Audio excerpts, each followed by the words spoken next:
5th grade. And I'm Sarah Glassman from 4th grade. Over the summer, my family and I traveled to Indonesia to visit and learn about a program called Health in Harmony. Indonesia is a country on the complete opposite side of our planet. Many things in Indonesia are very different from here, such as the weather, homes, schools, and toilets. There are many interesting things about Indonesia, such as it is the only place on Earth where orangutans live in the wild.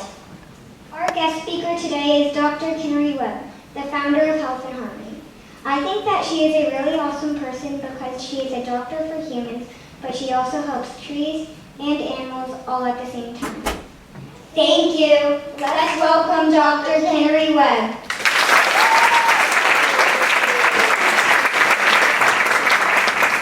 I think that was the best introduction I've ever gotten. Okay, great. Hi, everyone. Hi. I just got back from Borneo, and I'm so glad to be here to talk to you all. And today we are going to talk about some pretty amazing creatures. Now, this is an orangutan that maybe some of you actually even already know. Does anyone know this orangutan? Well, the baby, the baby. Yes, you know this one? Who is it? Do you know this orangutan's name? The baby? Anyone know this baby's name? Anyone know where this baby's from? Wait, we got someone over here who knows? Where? No? Okay, go ahead. No. No. This? Go ahead. Nope, not Ivan. Nope. One more try, then I'm going to have to tell you. What do you think? This orangutan is originally from Indonesia, but this little baby right there is one of your neighbors. It's in the zoo. This is Baby Red. Baby Red was just born in Washington. And you can actually go see this baby, little Baby Red, in the Washington Zoo. Okay, so now who knows where orangutans live in the world? Okay, there's 2 islands. I want you to tell me 2 islands. Go ahead. Madagascar? No. But good try. Anyone else? Go ahead, way back there in the green. No, you're right in the middle, right there. You got this young... Borneo is definitely one of them. Good job. Anyone have another island? All right, your neighbor. Right there. What? Indonesia is not an island. In fact, Indonesia has 17,000 islands in Indonesia. But there's another island in Indonesia which is very important for orangutans. Anyone? One more try? Go ahead. Yeah.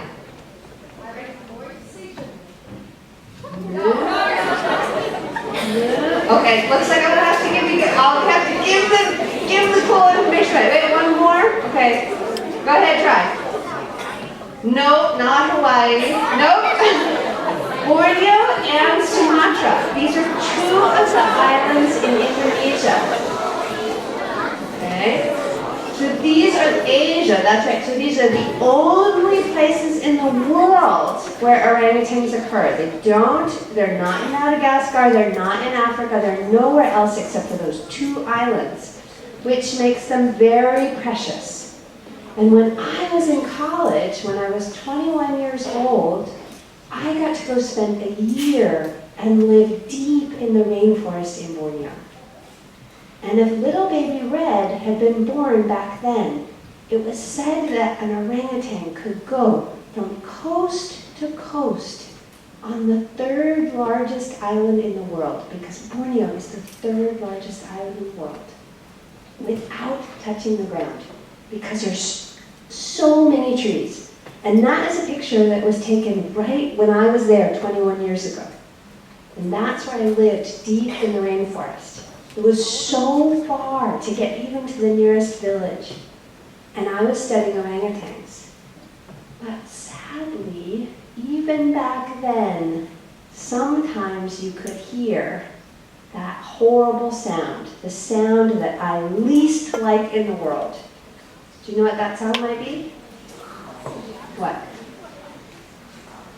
What's my least favorite sound? The trees getting cut down, that is exactly right. Oh, the sound of a chainsaw. Because the trees there are so big that when they fall after they cut them with a chainsaw, it feels like a little earthquake. You can actually feel it in your feet. I know, it's really sad. You see how big that tree is? That's a picture that was also taken from way back then when I was in Borneo. And you know, it was really easy for me to hate those loggers and think that they were bad people. How could they cut down those trees? Those trees that the orangutans needed to live in. I used to think they were really bad people. But then you know what? I met a whole bunch of them. And it turns out that they were in an impossible situation. Because you know what? They had adorable kids like these. Really cute kids. And what would you guys do if you were in a family in Borneo and your dad was a rice farmer and your parents worked together growing the rice, but you know what? There was pretty much only enough rice for you to eat. And that meant that there's no extra money. That's kind of a problem, because what happens if one of you gets sick? What do you do? Go ahead. Yeah. You can't do anything. What do? You need some money, and where are you going to get the money? Go, let me try one more back there, then I'll get you guys over. Go ahead. Yeah, you have to do the striped shirt. You cut down a tree, that is exactly right. Right? Because that's where you can get some cash. Even if you don't want to. Even if you know that you want those trees to be there for the future. You will cut them down. Because that's almost the only way to get a whole bunch of cash. And you might need as much money as you would normally make from your rice farming in a whole year. So you need a lot of money, and the only way to get it is cutting down the trees, which is really sad. And the thing is, I actually know a man who cut down 60 trees to pay for one operation for his mother. Okay? And you know, these trees, these are not little trees like this, right? I'm talking really big trees. 60 of them. That's a lot. And the thing is, that man who cut them down, his name is Pat Sofian. And you know that Pat Sofian actually really believes that the forest is very important for him and for his whole family. Why do you think that he thinks the forest is important for the health of his family? Go ahead.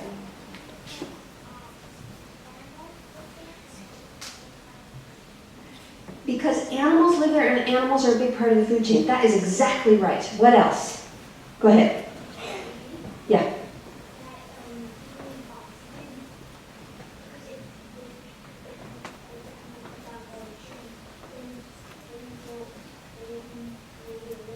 That's exactly right. That is exactly right. So because the trees provide oxygen, and because it's very important for global warming that we not cut down the trees. I'm so impressed with you guys. You guys know this. Go ahead.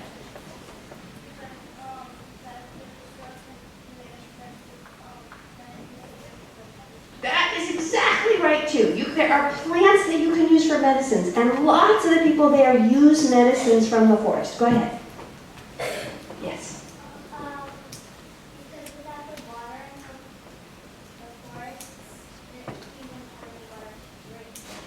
That is so good. I am so impressed with you all. You know exactly this.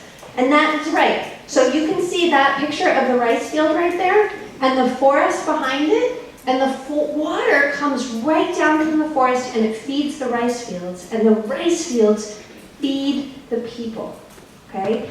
And so they see it as, if I cut down the trees, I don't have food. For them, it's a very, very direct connection.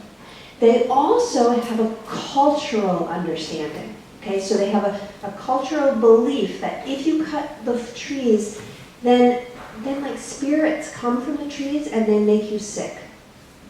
So it's interesting because there's actually data that shows that if you cut the forest down, there's more malaria. Who knows what malaria is? Go ahead.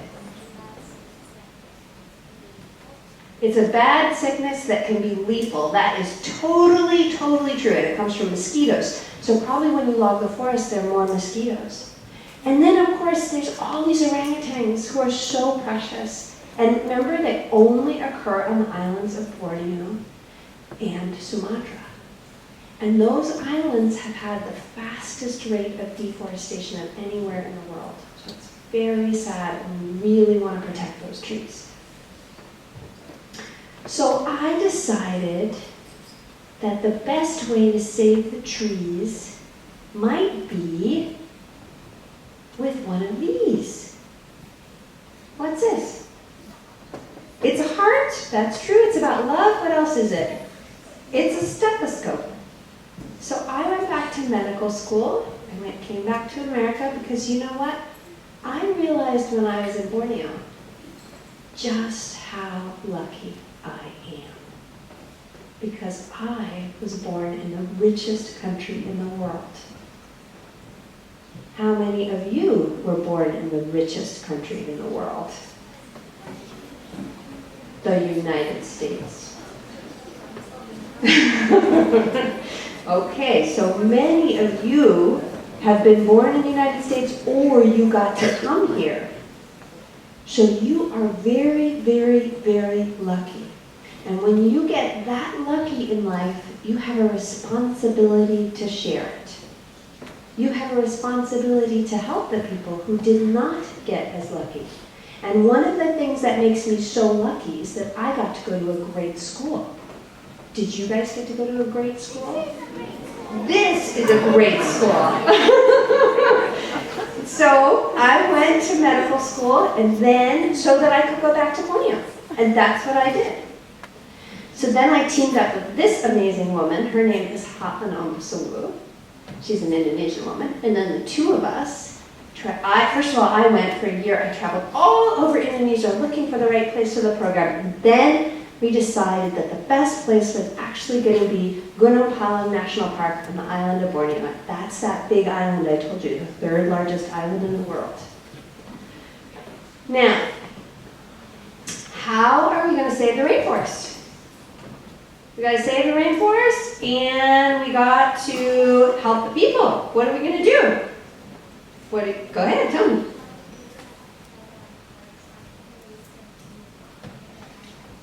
So they need other ways to make money besides cutting down trees? Go ahead. Plant some trees, get some help, get some money. This all sounds like a good plan. All right. So now I have a problem. Because I went to these really good schools, but you know what? Some of the schools teach you to think in boxes. They teach you to think that health is over here and it's one thing and it's totally separate from conservation. That's a different thing. Oh, and economics, you know, how much money you make and stuff like that. Oh, that's a different thing. You know what though? Is that true that everything's different boxes and they're not related to each other? No. And you want to know one of the reasons why your teachers asked me to come and talk here today? And why the Glassmans asked me to come? Because they want you guys to learn that they're not separate. They're all related. They all go together. You can't think about one of these without the other. But because I was kind of taught to think in boxes, but you know, the local people in the villages, they weren't taught to think in boxes. They knew very, very, very well that everything is related. So how are we going to figure out how to save the rainforest? That's right. Listen. listening. Because do I know the best? No way. No way do I know how to save the rainforest. But you know who does know? The people who live there. They know. So we spent 400 hours. That's a lot of hours. That's like 400 of these assemblies with about as many people as are in this assembly. And we talked and talked and talked and talked and talked and talked. And I listened to every village and we asked them. We said, hey, you guys are guardians of one of the most precious rainforests in the world. What would you all need as a thank you from the people around the world to protect it? Because it's valuable to everyone. So that people like you could send them a thank you for protecting what we call the lungs of the earth, right? Because those rainforests are making oxygen and helping protect our environment. Right? So we want to ask them, what do you want as a thank you? You want to know what they said? That's what I call, oh sorry, I'll tell you. First of all, I call this radical listening. Why would I call it radical listening? Go ahead.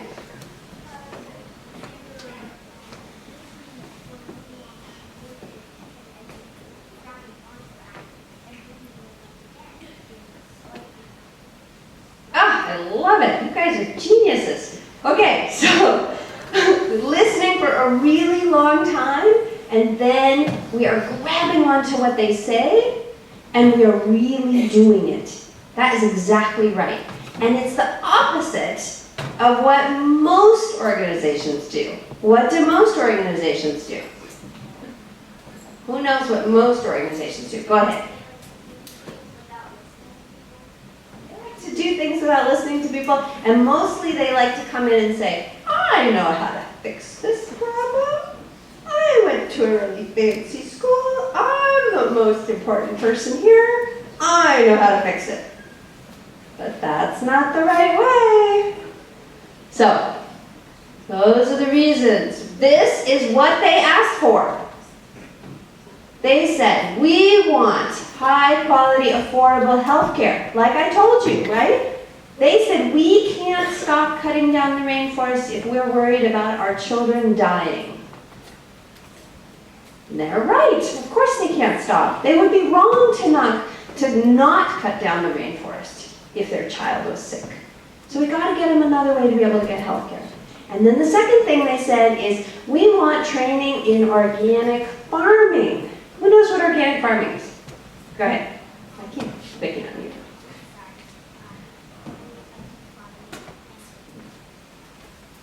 Yeah, okay. When you do farming, it's organic. What's organic?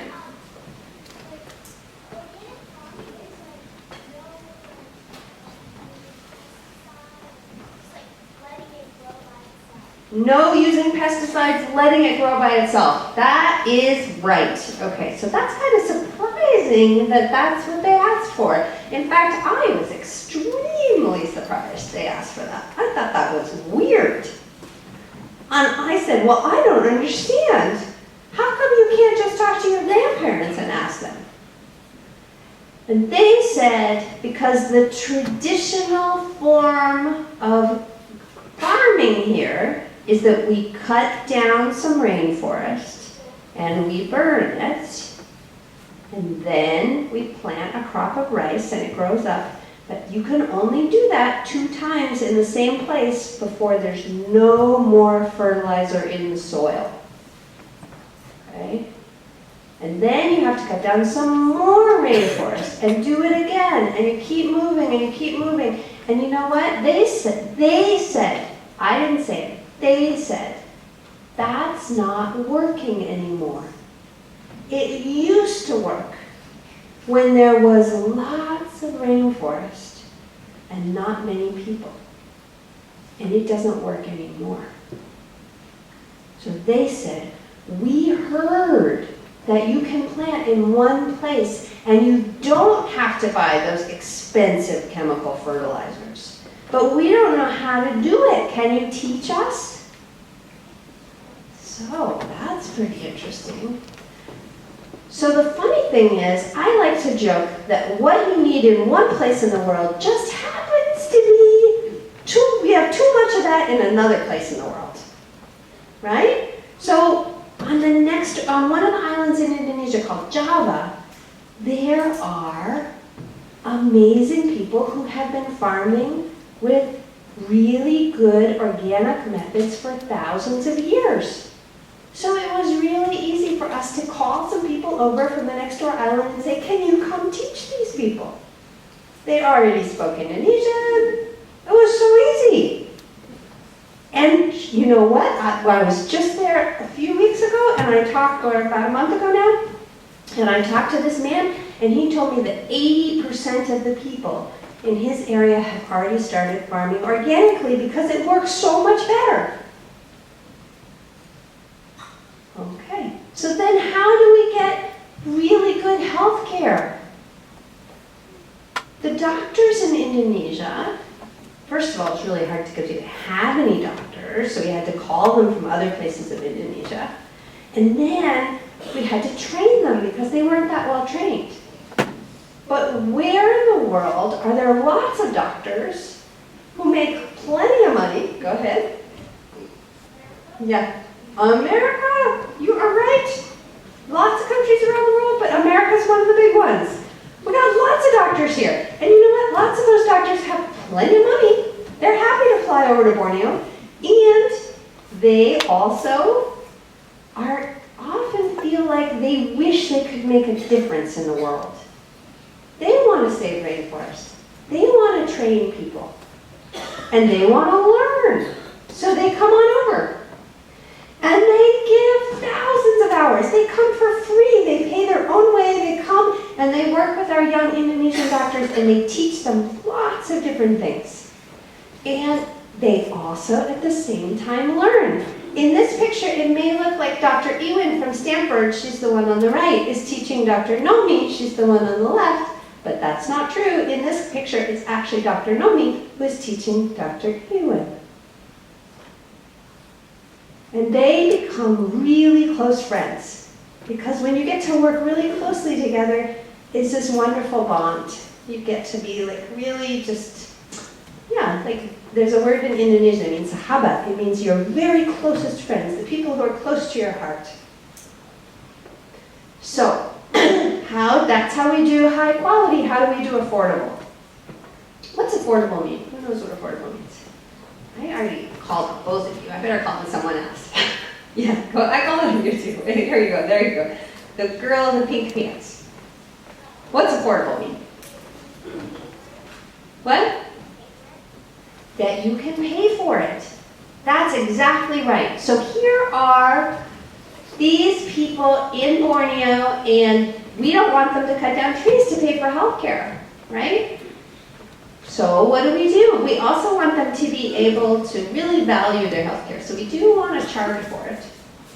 Now, we have some very creative ways that you can pay in our clinic. Can you look at this picture and see if you can figure out what some of those creative ways might be? Yeah, go ahead. Yeah.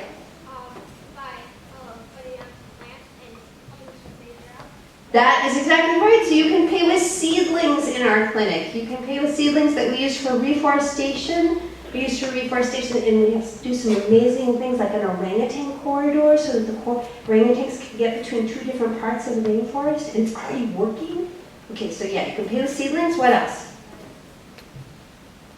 Anyone else have any other ideas? Go ahead. Yeah, so plants. So you can, other plants besides seedlings, but mostly seedlings you can pay for in our clinic. Go ahead. See if you can figure it out from this picture. Go ahead. Yeah.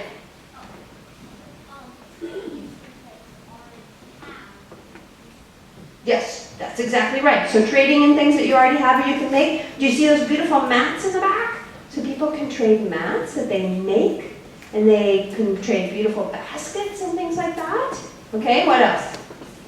Go ahead.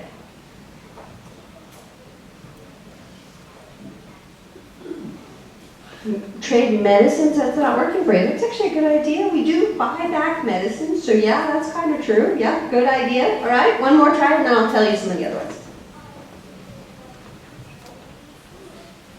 So I can't quite hear you.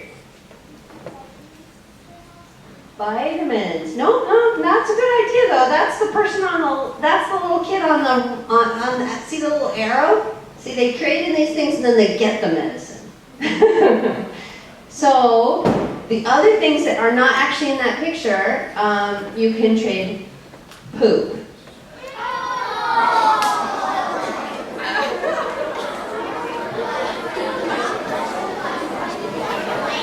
Yep. Yeah. Why poop? And actually, I don't mean human poop, but go ahead. Who knows? Go ahead. You right there. The girl in the straight dress. Go ahead. Genius, so smart. Yes, you can use it for fertilizer. So we use it to make compost that we use for our organic farm that then grows vegetables that then are going to feed our patients and feed the staff. So we don't have to buy them. That is exactly right. Okay, so what else? You can also pay with labor in our clinic. What's labor? Go ahead. You're working. That's right. So you can work to pay for the medicine. And you can work in our organic garden. You can work doing reforestation. You can work doing like the laundry at our clinic and ironing and things like that. You can even, we've had one lady who was blind, but she wanted to work. So we put her to work rolling bandages. So she rolled a whole bunch of bandages. She sat there and rolled them all up for us. Perfect. So that's how you can pay in our clinic. And then we have another trick in our clinic, which is that if you come from a village that isn't doing any logging at all, that your village all got together and managed to stop logging, then you get a 70% discount.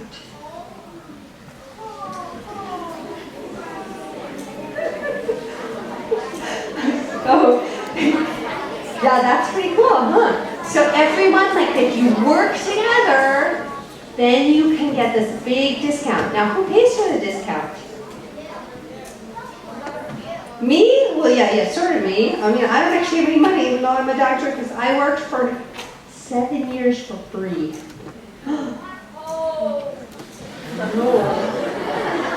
Why would I do that? I did that because I really believe in this work. I really, really believe in it. Okay, but that's not me personally, but there are lots of people who care about orangutans. And there are lots of organizations that care about protecting the forest. And we can get them to pay for the discount. And does it work? Well, that's a good question. Does it work?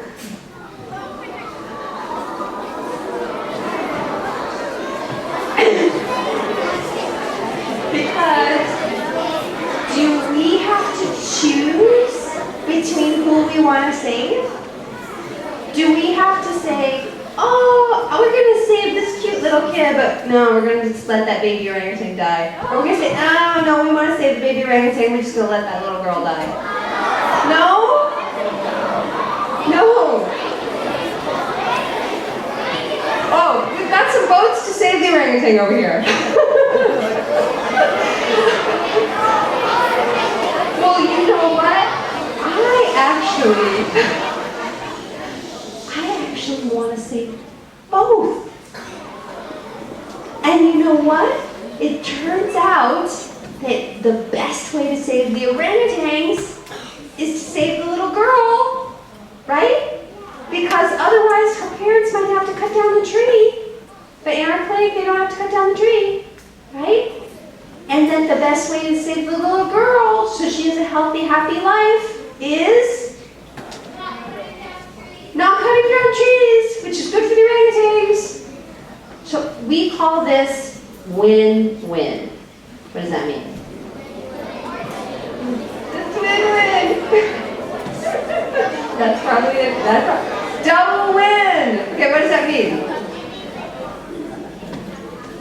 That's right, so it means that both of them can have a happy life. Both the orangutan baby and the little girl baby. We want them both to have a happy life. Okay, so now we're going to get into a little bit of science, right?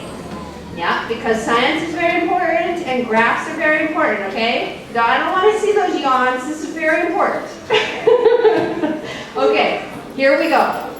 When we first started, out of 100 households, okay, in 100 families, 3.7 of those families, a baby was dying. A child was dying. That's a lot. I hope none of you know any children who died. I hope not. Because it's pretty rare in America. Very rare. And then it went down to 1.1 after only 5 years. Because we were really able to help the people. But you know what? Most of those babies were still dying. We're dying because we weren't able to do operations for birth called C-sections. Because some of the mamas were having really dangerous births. Sometimes you need to be able to have a C-section. Okay, now, how many of you, I want a raise of hands, in the last 3 months have had a fever? Okay, we've got about maybe a third of people here. Okay, maybe less. They're 71%. So all, like 3/4 of the room almost was having a fever, okay, when we first started. Then that went only down to about half of them were having a fever. So that was better. That's looking good because a lot of that was from the malaria. Diarrhea. Okay, how many of you have had diarrhea in the last 3 months? 1, 2, 3. Oh, not very many. Looks like we got about 1 or 2% here, okay? But almost half of the kids who were having diarrhea there, 40%, and then it went down to only 20%. So that was much better, and that's because we were putting in a lot of wells and helping people get clean water, and they were cutting the rainforest less. Okay, so now how many of you have had a cough, wait, that lasted more than 3 weeks? More than 3 weeks? I don't believe you guys.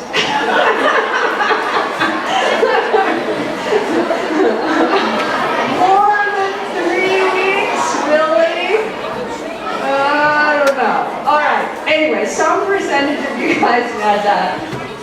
Most of that in Borneo is 2 different diseases. One called pertussis, which you guys have mostly probably been immunized for. So you got your shots. I hope you guys all got your shots. That's really good.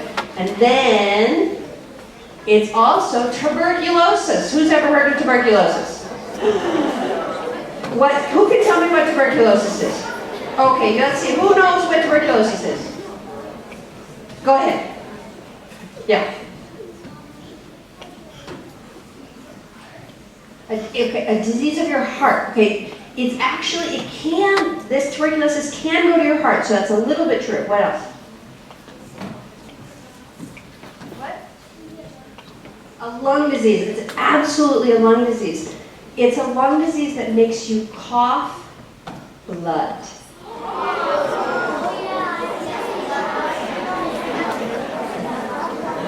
It's really, really serious, and it kills you. Yeah, it's a very terrible disease. But look what happened after we started treating people for tuberculosis. After just 5 years. Yeah. Okay, then one of the other things that is really important as we're protecting the environment is actually how many children people are having. Okay?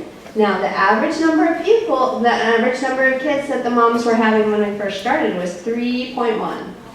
They had 3 kids and then they had a little bit more. And then that went down because actually, when people believe that their kids are going to survive, they actually often have fewer children. When they know that they will be safe and that they will be okay. And then, remember how I told you that one of the big problems of the babies still dying was that we couldn't help the mamas when they were having birth? And so many of the moms were dying when they were giving birth, which is really scary and terrible, or the babies were dying. So now we just built a hospital, and we're hoping that next year we'll be able to start doing surgeries too. Yay! Okay, so what happened with the logging? Okay, this is another graph, okay, but this is really important. When we first started, there were 1,350 logging households. That's a lot because one household can cut down thousands and thousands of trees, okay? And then after 5 years, it went down to 450, and now we only have 180 individuals who are logging.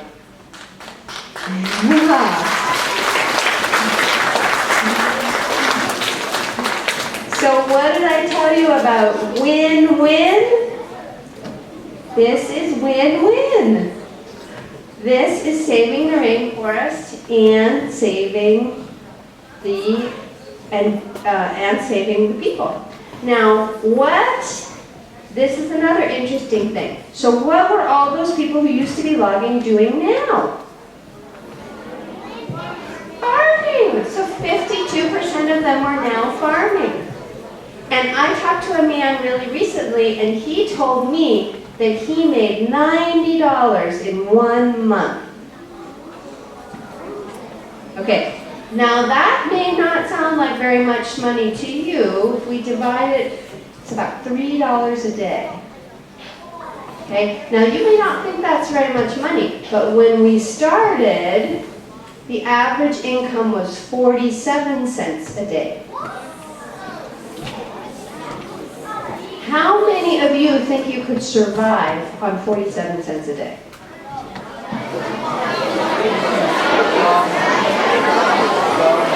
You think you could? We got one kid here who's pretty sure you could survive with no money at all. What would you eat? That's what I want to know. Okay, he's going to eat your...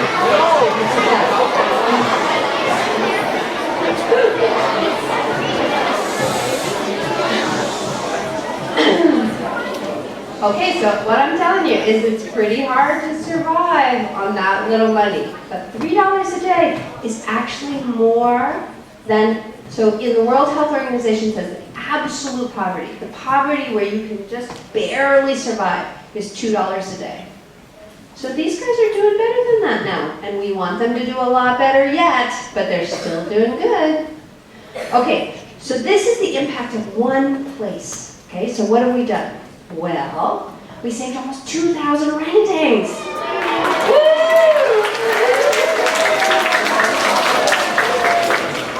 And then we saved as much carbon. So when I first started, one of the kids here said that one of the great things about saving the rainforest is that it saves carbon, and that's important because it protects from global warming.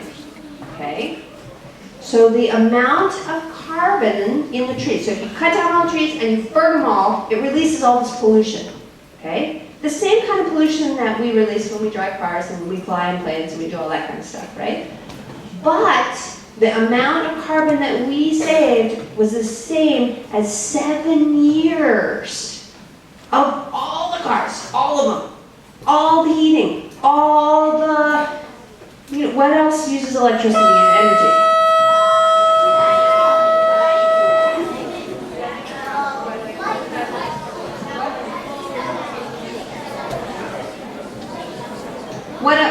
What else uses energy and electricity? Lights, motorcycles, all that kind of stuff. What? Cars, all that stuff. Everything like that. In DC, video games, that's right. 7 years of that we saved. That's pretty cool. Okay, so I believe that what you do is not as important as how you do it. I believe that what you do is not as important as how you do it. Because even though it really worked, our work really was successful, I believe that the best part of what we did was that we did it in a way that honored people. We did it in a way that they felt so excited. They felt like they had hope. They felt that they could, because one of the people in our area, when we were interviewing them about how they felt now, they said, before this program came, we had no hope. We did not believe that our world could change. We did not believe that we could make the world a better place. But after this, when you asked us what needed to be done, and then we did it, we saw that actually we can change the world. So what I'm telling you guys is that you can help change the world, and that you also have to have hope, because hope's the most important thing. And you know what? It's not just that one area around Kampala. There are many, many, many places all over the world where the people know exactly what the solutions are. All you have to do is ask them, and they will tell you. But why haven't they solved the problems that they're facing? Because they can't. They don't have the knowledge or the resources. But remember I told you that what is needed in one place, I believe it's like magic. Somewhere else in the world, there's more of that than is needed. So all we need to do is just hook them up. Get the people who need the stuff to tell us what they need, and then we need to get those resources to them. Because we all need to have hope. It's kind of scary. Where our world is going is scary to me. Sometimes I get very scared, and I understand if maybe you might feel scared sometimes. But I believe that if we work together, that we can do it. And if we honor each other and we really, really listen. Because no one should ever have to cut down the rainforest to save their baby's life. No one should ever have to cut down the rainforest so that their mama can get an operation. Right? We want a world where everyone is honored and where it's win-win. And the way to get there is right in front of our eyes. Actually, I'm joking. It's not right in front of our eyes. It's right by our ears. All we have to do is